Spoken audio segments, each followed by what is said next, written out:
Yes. Good ठीक है evening. Ma'am. Namaste to each and everyone, and welcome to Dada's BFR Zoom session. So yes, this is Dada's legacy कि BFR तो साल में एक बार पढ़ाना ही है. But this time it is bit little different because the classes he used to take every night. So me, Dr. Reshma, Dr. Sonal, Dr. Mansi, कुछ ना कुछ additional होता रहता था. So we straight away go to Dr. Sonal. So she was the closest to Dada, and of course, unki pet student. So Dr. Sonal Devalia, most welcome. Thank you. नमस्कार, good evening everyone.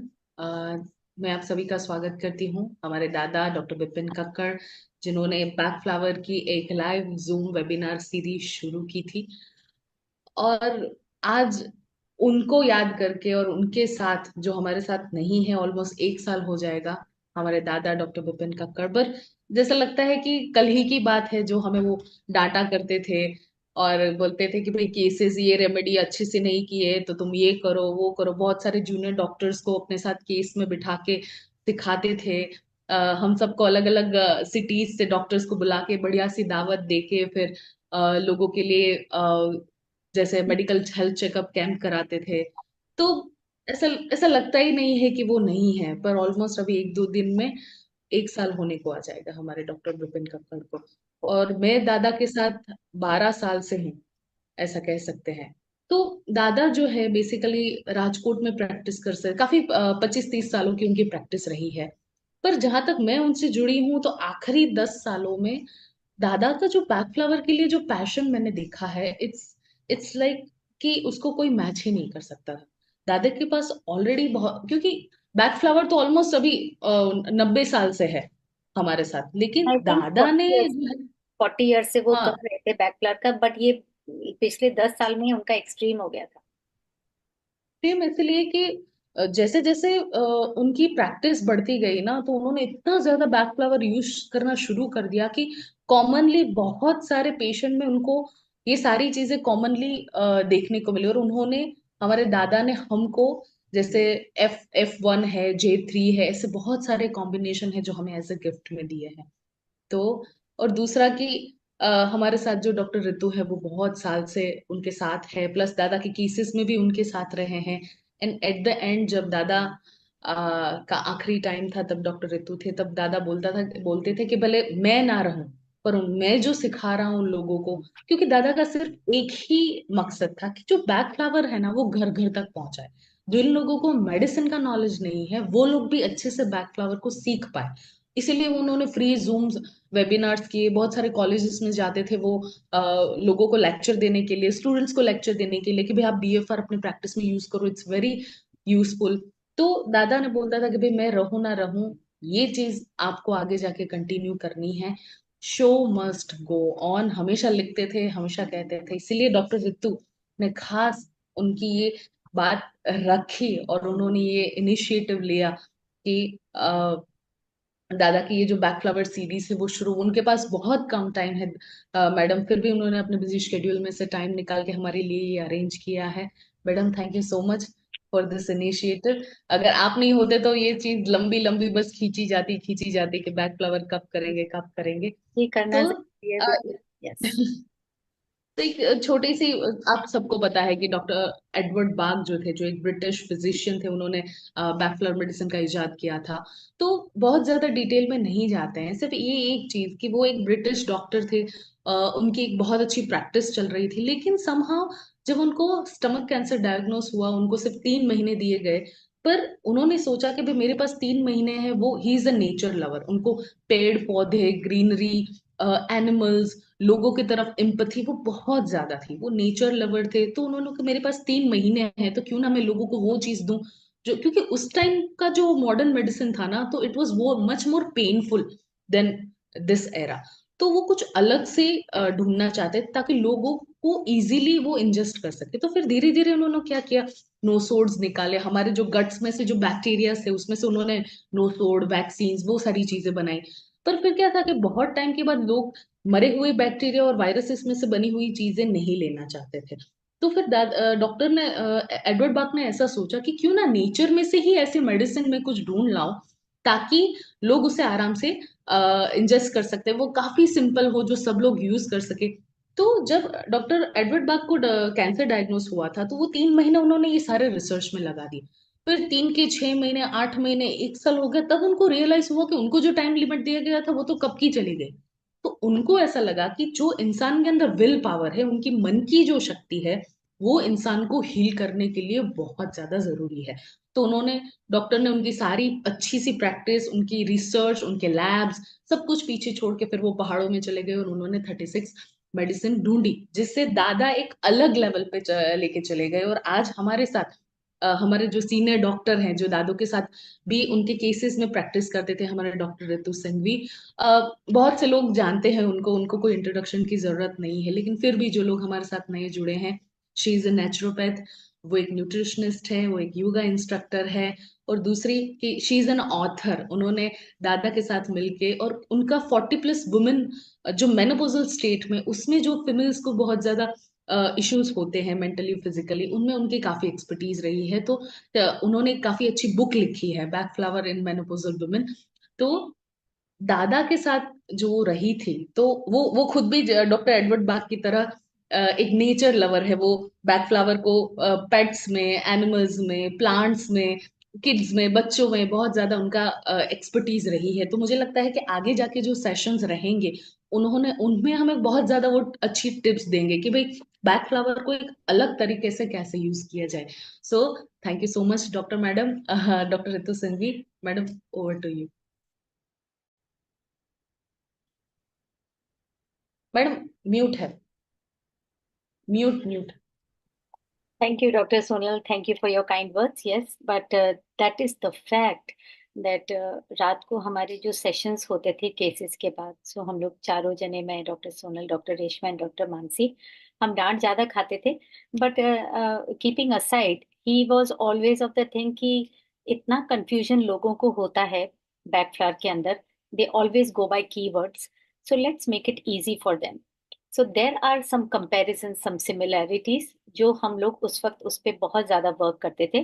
So that is what I am going to take this time, including children and including pets and including some positive affirmations of each and every. But the first sentence which my class started with Dada was, उनका एक एक सवाल था उनका मुझसे कि पहले तुम मुझे बताओ कि फ्लावर एसेंस हीलिंग के सिद्धांत क्या है। In English, what are the principles of flower essence healing? That was the first sentence that he asked me. और साथ में ये भी जरूर मुझे बोला कि मुझे ये बीटिंग अराउंड द बुश नहीं चाहिए, मुझे 5-6 लंबे सेंटेंस नहीं चाहिए। In one single sentence, you tell me what is the principle of flower essence healing. So I would definitely like everyone to put their thoughts in the chat box, but without wasting much time, दादा के उनके खुद के शब्दों में, I will definitely से it in English, थोड़ा सा हिंदी में मैं बीच में बोल सकती हूँ, but yes, it is the fundamental technique of emotional healing. Exactly in his words, flower essence healing का प्रिंसिपल है that it is a fundamental technique of emotional healing by looking and understanding a personal emotional nature, their mental attitudes, and not at their physical symptoms. Physical symptoms के लिए बहुत सारी other वो हैं। And एक और चीज बीच में before I say that he was a lover of Bach flower remedies, but at the same time वो ये कहते थे जिस मोडालिटी की जब जरूरत हो उसको नजरअंदाज मत करो, हमें सबसे मिलके रहना पड़ेगा। और when दादा was detected as a cancer patient, trust me, he was under supervision of my father who himself is a surgeon. तो और उनको जो तकलीफ होती थी मेरे फादर को, तो वो दादा से पूछते थे, दादा को जो तकलीफ होती थी उनको पता था अब मुझे कैंसर है, तो he was in touch with my father continuously कि मुझे आगे क्या करना है, या मुझे रिपोर्ट्स भेज दो, या पापा से पूछो। तो finally they were in touch. So उनका, he was so flexible by nature even at his age, कि जिस मोडालिटी की जैसे जरूरत है उसको एक्सेप्ट करना सीखो तो तुम्हारी हीलिंग अच्छी होगी, क्योंकि inflexible mind is not healing to your self, it is a botheration to your own self.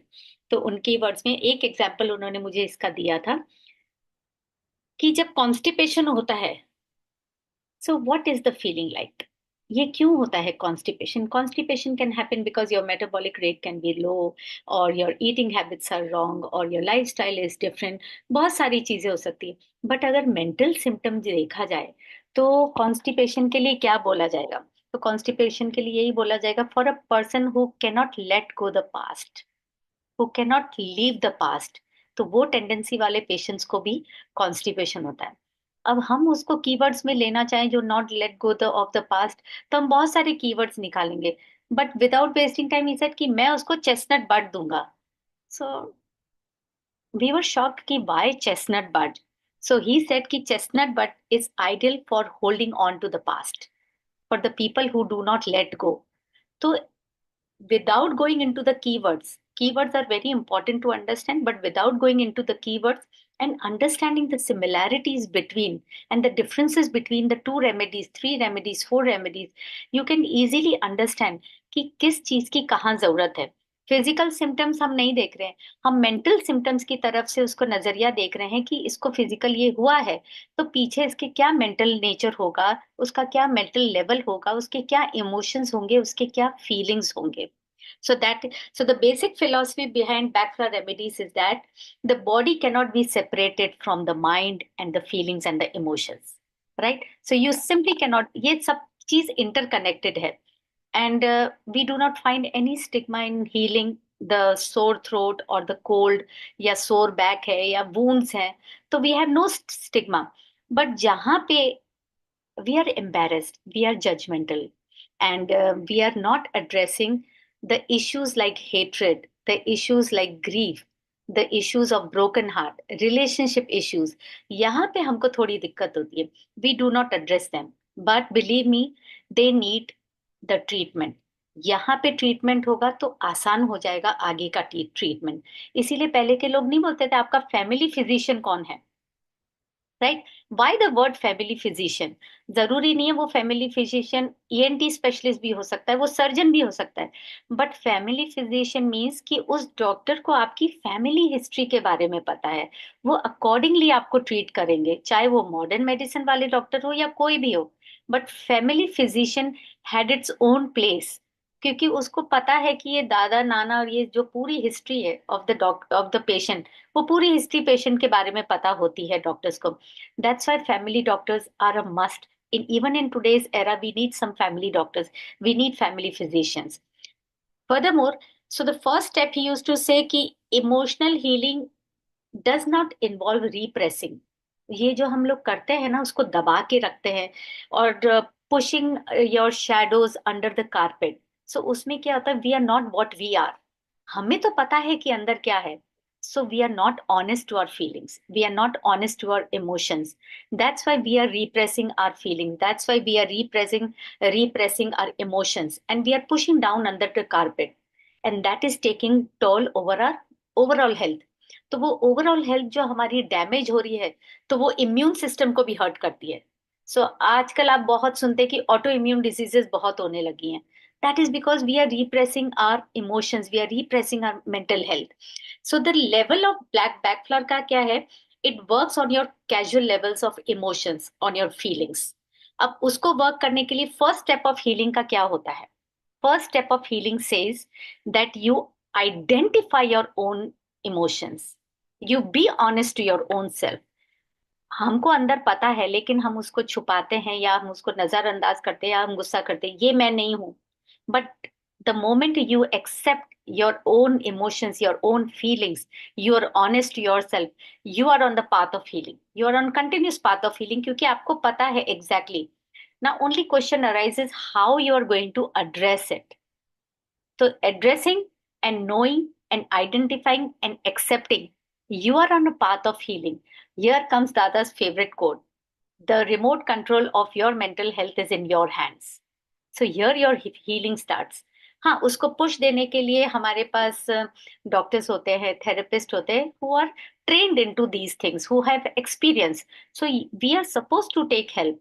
और अगर हेल्प नहीं लेना चाहते हो आप, तो इसका मतलब you are not honest your self. But I always believe कि बैकफायर इतना ईजी है पर उतना डिफिकल्ट है to understand.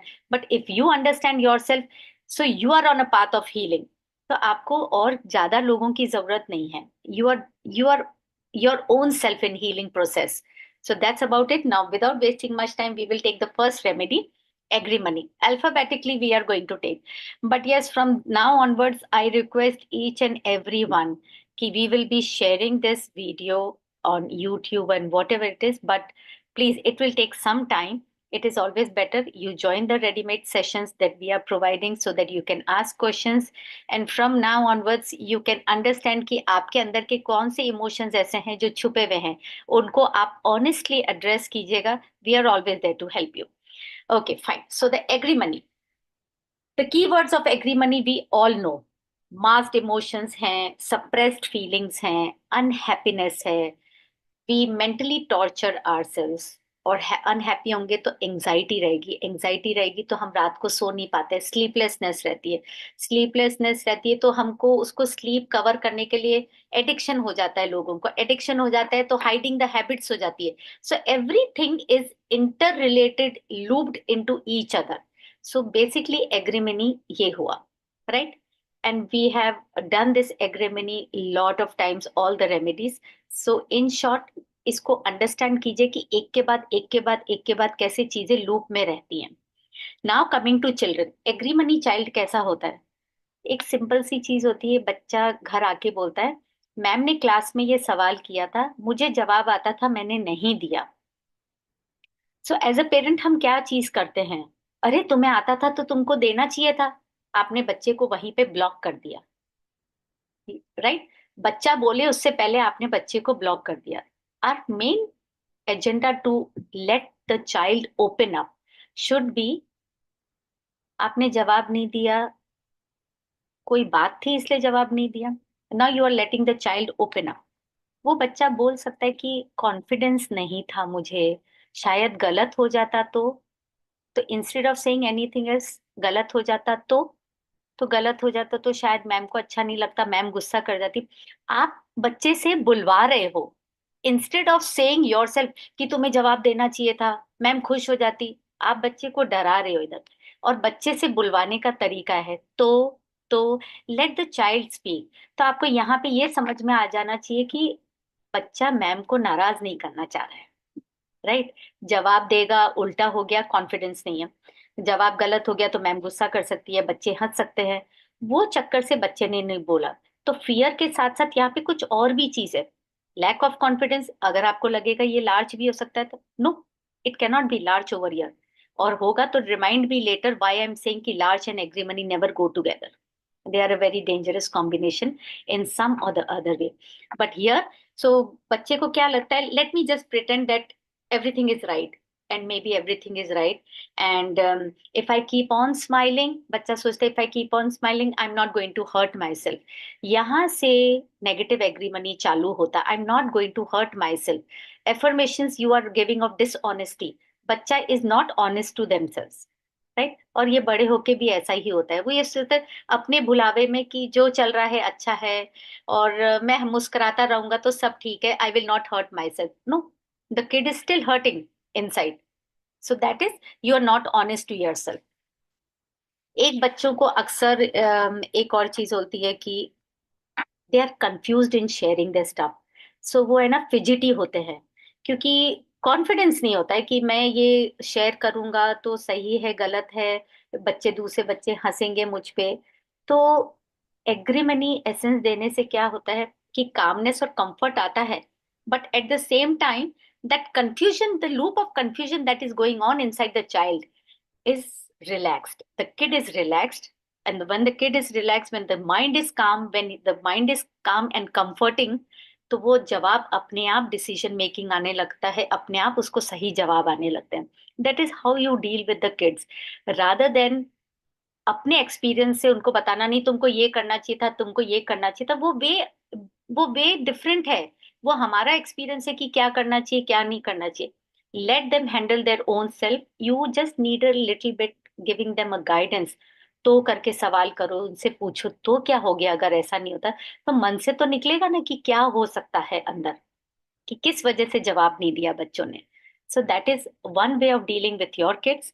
And that is what agrimony kids are. यहाँ से जो डिसऑनेस्टी अंदर चालू होती है, not understanding and not accepting कि नहीं सब ठीक है यार, मैम को जैसा ठीक लगे, this is dishonesty to your self, not dishonest to anybody else but to your self. Now अगर हम एग्रीमनी एसेंस देते हैं तो पॉजिटिव अफर्मेशंस क्या होता है चाइल्ड के अंदर। So the fear of mind, वो जो डिस्क्वाइट होता है ना, माइंड अंदर ही अंदर कुछ चल रहा है या वरी चल रही है, तो agrimony helps you to allow you to accept, enjoy that fullness of yours. कि आप एक्सेप्ट तो कर लो कि जो भी गलतियां हैं आपके अंदर उसको एक्सेप्ट करो। उसको एक्सेप्ट करोगे तो उसको एड्रेस करना सीखोगे। तो वो अंदर जो डिस्क्वायर्ड चलता रहता है ना, उथल पुथल चल रही है दिमाग के अंदर, वो एकदम क्लैरिटी आने लगती है। And because you are trying to, जो इंटरनल विल होती है अपनी कंफ्यूजन की, तो you are being conscious of your troubled and untreated past. Once you are giving agrimony essence, तो यू गेट क्लियर, ओके ये मेरा ट्रबल पास था या ये मेरे अनरिजॉल्व इश्यूज हैं। You start resolving those issues because internally consciousness आने लग गई है आपके अंदर बाय एग्रीमनी एसेंस। बिकॉज अभी तक तो क्या हो रहा था कि आप उसको अवॉइड कर रहे थे कि वो फाइट और फ्लाइट मोड से हम हट जाएं, तो छोड़ो उसको कारपेट के अंदर डाल दो यार, बात ही नहीं करनी मुझे इस बारे में। नहीं, पर वो बात आप किसी से नहीं कर रहे हो, लेकिन वो अंदर तो उथल पुथल चल ही रही है आपके अंदर, right. So this is the beauty of agrimony and it helps the child, जैसे मैंने बोला, inner confusion of the child, it it converts into calmness and comforting. Now इसको अगर हम प्लांट से समझें, this is the most beautiful part of agrimony. Agrimony plant is also known as church steeples. Now I tell you why church steeples. जो agrimony flower होता है, it is a tall spiky flowers with yellow flowers. ना yellow is a vibrant colour. Agrimony person क्या होता है, vibrant होता है। एक पूरे, बोलते हैं ना, एक पूरी पार्टी की जान होती है उसमें, टॉल खड़ा रहता है क्योंकि उसकी आवाज पहुंचती है, उसका हंसना मुस्कुराना, जोक्स क्रैक करना, ये उस टाइप का एग्रीमनी जो इंसान होता है। तो उसकी फ्लावर से पता चलती, टॉल स्पाइकी येलो कलर के फ्लावर्स होते, vibrant. Got it. Another name of this agrimony flower is philanthropus. अब ये तो एक्सटर्नल हो गया, हमें पता चल गया कि वो येलो वाइब्रेंट कलर के फ्लावर्स होते हैं, लेकिन अंदर तो जो एग्रीमनी इंसान होता है उसके अंदर बहुत कंफ्यूजन है, उसके अंदर बहुत सारी चीजें छुपी हुई हैं। अगेन, फिलेंथ्रोपस मीन्स कि जो एग्रीमनी प्लांट का बिहेवियर ऑफ सीड्स होता है ना, वो कैसा होता है, जैसे कोई पासर बाय जो कोई एग्रीमनी प्लांट के पास से निकलेगा ना, उसके सीड्स है ना उसको चिपक जाएंगे, as a wanting to accompany the person. Now you must have never known about this how हमारे जितने भी नेचुरल या हमारी जितने भी इमोशनल चीजें होती है वो प्लांट से मिलेंगी, वो प्लांट के कॉम्बिनेशंस में होती हैं। तो ये फिलेंथ्रोपिस का मतलब ये है कि इसका इनसाइड, एग्रीमनी के जो सीड्स होते हैं ना, वो एकदम से उछल के जो भी उस प्लांट के पास से जाता है उसके साथ चिपक जाते हैं, as if I want to accompany you. Exactly the same way वो अपने अंदर जो छुपा के रखते हैं, और वो, उनको भीड़ भड़ाका चाहिए आसपास, they can not live alone. उनको भीड़ भड़ाका चाहिए because they are hiding their woes, they are hiding their worries, they are hiding their grief inside them. So the beauty of agri-money plant, if you do not forget this church steeples, tall spiky flowers. Externally, they are very, very vibrant like people. People are very vibrant like flowers externally. और inside, they are just like seeds. कि जहां से छूटा जो भी मिला उसको पकड़ लिया. I want your company. So if you learn the remedies through the plants, you will see the beauty of it and you will never forget. क्योंकि ये एग्जाम्पल इतना स्ट्रॉन्ग एग्जाम्पल है, यू कैन नेवर फॉरगेट। अब इस mental situation से क्या क्या physical symptoms होते हैं, let's learn. And those physical symptoms are again beauty in themselves. पहला होता है, मैंने आपको कहा था मुझे याद दिलाना, लार्च और एग्रीमनी साथ साथ में क्यों नहीं। They are the worst combination because agrimony in acute and chronic situation can commit suicide. Right? They have a tendency, जब वो क्रॉनिक हो जाता है, they have a tendency, क्योंकि अंदर इंसान कितना दबा के रखेगा, दबा के रखता है, वो ग्रीफ को दबा के रखता है, रातों रात नींद नहीं आती है, दे फॉल इनटू एडिक्शन, वो उनकी एडिक्टिव हैबिट्स जो होती है, दे हाइड अंडर द कारपेट। तो हम सोचते वो अंदर कितना उथल पुथल हो रहा होगा, सोचिए आप। So never give large and agrimony as a combination to a person when they are in severe depression. Suicidal mode में रहते हैं ऐसे लोग. One thing to remember this. Another is कि आज की भी मॉडर्न हर्बल मॉडर्न मेडिसिन में एग्रीमनी बहुत यूज होता है, because agrimony is very good for children's diarrhoea, UTI and colitis. And this is a documented fact. Why? Agrimony में एक केमिकल कॉम्पोजिशन होता है, एग्रीमोफॉल. एग्रीमोफॉल एक केमिकल कॉम्बिनेशन है which is use to expel the worms by. ये loose कर जाते हैं ग्रिप, कोलोन और जो गॉल ब्लैडर में होता है, तो उसकी ग्रिप लूज हो जाती है. एग्रीमोफॉल जो केमिकल कॉम्पोजिशन होता है, तो ये बच्चों के डायरिया के वक्त में बहुत अच्छा काम आता है, या कोलाइटिस के टाइम पे भी ये बहुत अच्छा. That's why it is saying कि ये जो आप इतना दिमाग में चलता रहता है, सोचते रहते हैं ना, तो बीपी भी बढ़ता है. So they say herbal medicine में agrimony is used. Yes, of course, we might finish this in 10 minutes, and if we do not finish, we will again rejoin it. But I will try and finish it off in one go itself. Right. So एक agrimony का एक और है कि जब आप addicted होते हैं या जब आप टायर्ड होते हैं, जब स्लीपलेस होते हैं, तो क्या होता है, हमारे डार्क सर्कल्स आ जाते हैं. We are tired. Eyes look very tired. Agrimony is a Greek word, agrimon, Agremone, agrimon, which means it is healing to the eyes. Agrimon itself means healing to the eyes. सो अब इसकी अपने आप beauty देखिए. जो जिस इंसान को रात को नींद नहीं आ रही है, जो किसी न किसी दुविधा में फंसा हुआ है, नींद नहीं आने की वजह से वो लोग नींद की गोलियां लेते हैं, या कुछ लोग ड्रिंक करते हैं, दे गेट इनटू एडिक्शन. तो वो आंखें तो हमेशा टायर्ड और डार्क सर्कल्स ही रहेंगे आंख के अंदर. Agrimony is very healing to the eyes. So if you put just 2 drop in warm water और उससे अपनी आंख सेकेंगे, तो भी टायर्डनेस ऑफ आइज जाती है. And this is a documented fact with so many patients of us.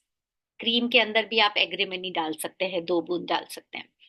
Right. So when there is no outlet of your inner turmoil, तो वो कैसे निकलता है? स्किन रैशेस से, बॉइल्स, एलर्जीज. कहीं ना कहीं तो आपका इनर टर्मोइल निकलेगा ना. कैसे निकलेगा? किसी के डैंड्रफ से निकलता है, किसी के स्किन रैशेस से निकलता है, किसी के बॉइल से निकलता है, किसी की एलर्जी से निकलता है. तो दीज आर ऑल साइंस कि आप कहीं ना कहीं अपने मन के अंदर कोई ना कोई ग्रीफ को दबाए हुए हैं, उसको एड्रेस नहीं कर रहे हैं. पैराफंक्शनल हैबिट्स होते हैं, लिप चूइंग, टीथ ग्राइंडिंग, पैर बार बार हिलाना, गर्दन हिलाना, हाथ पैर हिलाना, एकदम स्ट्रेट नहीं बैठना, क्योंकि आप अंदर ही अंदर परेशान है. कुछ ना कुछ दिमाग में कुछ ना कुछ चलता चला जा रहा है. Right. And traditionally, of course, this was told to me by दादा, कि ट्रेडिशनली प्लांट के बाग वाज यूज्ड टू वुंड्स को हील करने के काम आते थे. And as I discussed that agrimony is very good for autoimmune diseases, because जो repressed anger होता है, हमारा grief होता है, it transforms into repressed immune. अब वो क्या होता है, वो जो रिप्रेस्ड इमोशंस होते हैं, तो हमारे फंक्शंस, बॉडी फंक्शंस स्टॉप कर जाते हैं फंक्शनिंग करना, तो वहां हमारी ऑटो इम्यून डिजीजेस चालू हो जाती है. सो हम हमेशा बोलते हैं, जो मन में है बोल दो, उसको दबा के मत रखो. कहीं ना कहीं वो आपकी बॉडी में निकलेगा, फिजिकल बॉडी में कहीं ना कहीं निकलेगा. Now these एग्रीमनी remedy can be used very well in plants and animals. Plants का हमने समझ दिया था. एनिमल्स में कैसे निकलता है? जो एनिमल्स बहुत क्वाइटली बैठे हुए होते हैं, तो या तो उनको कैसा होता है कि उनके भी स्टमक इश्यूज होते हैं, एनिमल्स को भी स्टमक इश्यूज होते हैं, या स्किन एलर्जीज होती हैं. Now they can not speak, तो एक जगह क्वाइटली बैठ जाते हैं. तो आपको अंडरस्टैंड करना पड़ेगा, जानवर बोल नहीं सकते हैं, तो यूज एग्रीमनी रेमेडी. या फिर वो टिक्स होते हैं उनके, बोलते हैं ना, बाल में टिक्स लग जाते हैं या छोटे छोटे कीड़े लग जाते हैं, तो वो भी, then they start licking their own wounds. Sutures लग जाते हैं जिनके ऑपरेशन होते हैं, तो वो अपने लिक करने लग जाते हैं wound, because it is painful to them and we are not able to understand. So agrimony essence देने से क्या, वो बाहर निकलने लग जाते हैं. They start showing it off in some other way. At least वो अपने वुंड को लिक नहीं करेंगे, बाक करना चालू करेंगे, तो इंसान को समझ में आने लगता है कि क्या हो रहा है, उनके साथ क्या हो रहा है. सो और कई बार आपने देखा होगा, आपके घर में भी पेट है ना, फ्रेट कर रहे हैं इधर उधर, दे नो कि मेरी ये जगह है सोने की, कभी इधर सोफे पे बैठ रहे, कभी उधर पलंग पे जा रहे हैं. So they are fretting, something is going on in the pet's mind, they are not able to speak.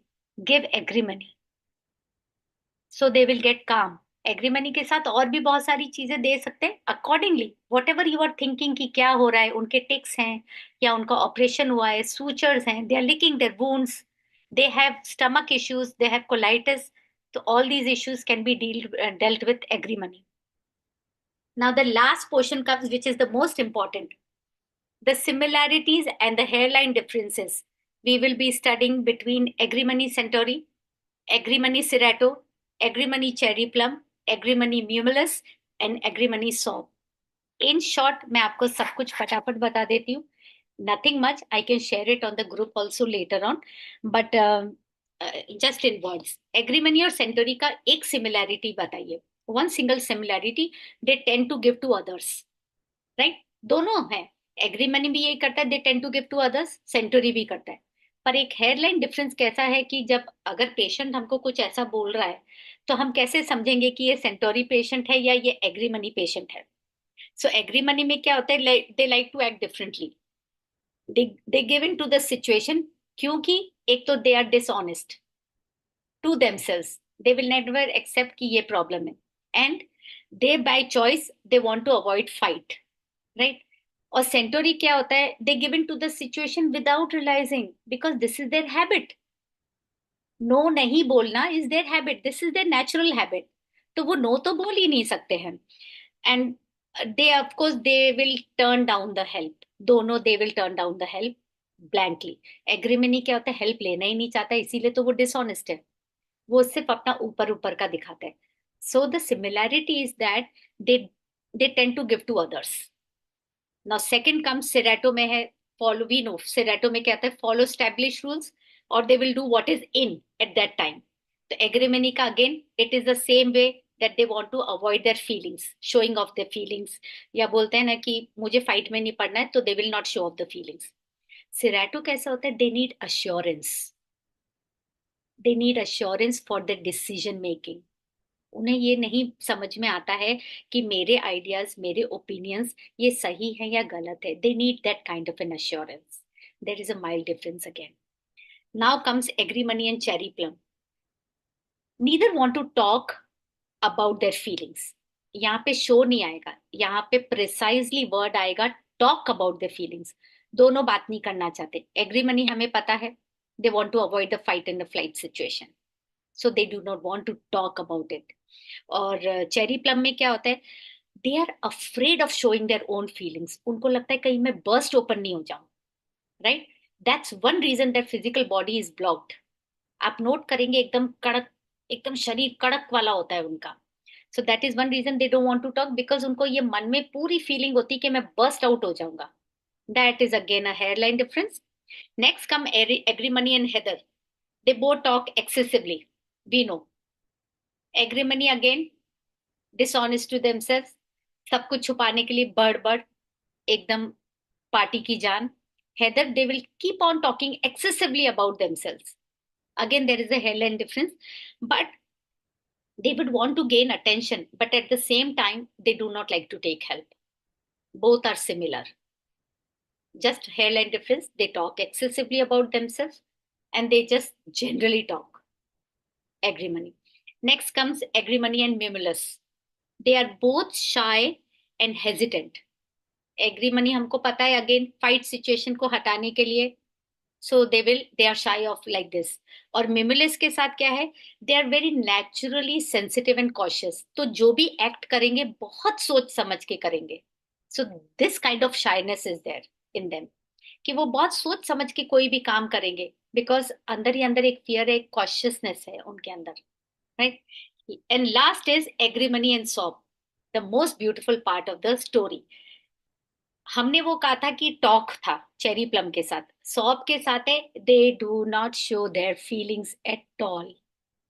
Sob क्यों नहीं दिखाता है, because they are still in that shock state, they are not able to show off their feelings. वो इतने shock में होते हैं. That's why दादा सेज कि कभी भी कोई भी चीज होती है, रेमेडी देनी है, एक सॉब जरूर मिला दो. So remember to add sob, क्योंकि हम कोई ना कोई शॉक से जरूर निकले हुए होते हैं। एक चाइल्ड बर्थ भी शॉक है, shock to the body, right? Whether you are giving birth to a baby और whether the baby is born, that is a shock. So try and add sob in each and every remedy if you can, so they do not show their feelings, both of them. So you can note, these differences and these similarities. ये दादा की ताकत थी, समझना उनको। और वो ऐसा नहीं था कि वो पढ़ के समझते थे, वो क्या करते थे, हमारा काम होता था केस लेना, वो सिर्फ नोटिस करते थे और वो बराबर बराबर लिखते थे। क्योंकि हम, अगर सोनल मैम ने बोला इधर सौब आएगा दादा, फिर मैं बोलती थी दादा इधर एग्री मनी आएगा, तो वो तब हमको समझाते थे कि ये इसलिए नहीं आएगा और ये इसलिए आएगा। और इमीडिएटली वो है ना, वो सिमिलैरिटीज और डिफरेंसेस लिखते थे। और वो हमें बाद में पता चला कि इतनी सारी रेमेडीज इतनी सिमिलर होती हैं और इतनी हेयरलाइन डिफरेंसेस भी होती हैं।